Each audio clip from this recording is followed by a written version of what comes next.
This is the news at 6.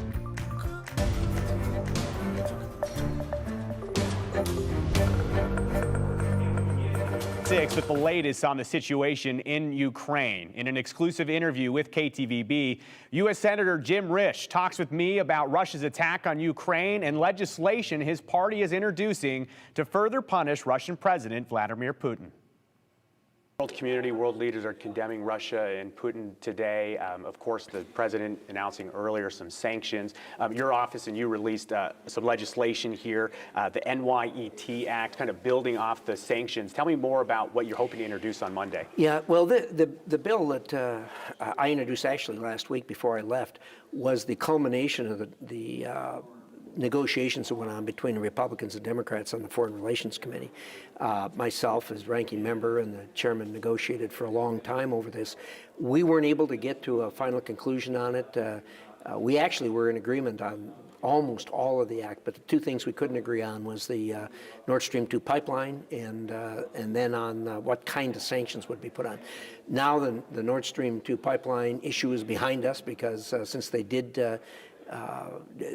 invade, the president did put those sanctions on, and that takes that issue off the table. Also, one of the things we had a little trouble agreeing on was sanctions before invasion. Well, again, that's behind us because the invasion's taken place. So the only thing left really are sanctions.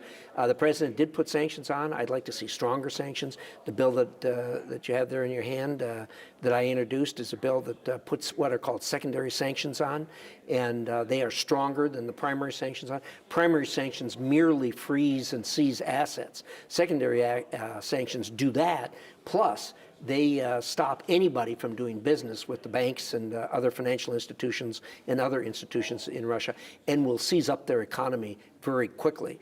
I will encourage the president to do that, and I think there's going to be a lot of pressure from his own Democrats to do that. Do you think the United States is sending a strong enough message with the sanctions, and where do we go from here? Well, I don't think they are yet. I'm hoping that we will do that, and I think as the news tightens for Putin, hopefully he'll make some other decisions. Look, this is a nuclear-armed country, and it's a superpower. For them to be taking on a tiny country that really can't defend itself, this is madness by a madman, and it's very difficult to make decisions trying to think of what he's trying to think of. Why would you do this to your people? I mean, this is going to cause real difficulty for the Russian people. Why would a leader do this to their people? It just doesn't make sense. On the periphery of all of this is reports that China is flying military flights over Taiwan. Yeah. I know everyone's keeping a close eye on that. Is there anything you can comment on that? Yeah, I've seen the same reports that you have. They're pretty general, and I can tell you that it's common knowledge that the Chinese have been doing incursions into Taiwanese airspace on a regular basis for some months now. I didn't really view this as something that was connected. Look, Taiwan is not Ukraine. It's an entirely different situation, and so we'll watch those and see what happens. But at this point in time, I don't think anyone should read anything into that. Senator, I know Idahoans, they have a lot of questions. There's a lot of unknowns right now. A big one that we've heard is the United States going to get involved in this, or we're going to see Idahoans being sent overseas? I know you touched on it, but to be very clear. Yeah, that's not going to happen. There's going to be no boots on the ground. We are a NATO country. Ukraine is not a NATO country, so is not entitled to our defense under Article 5.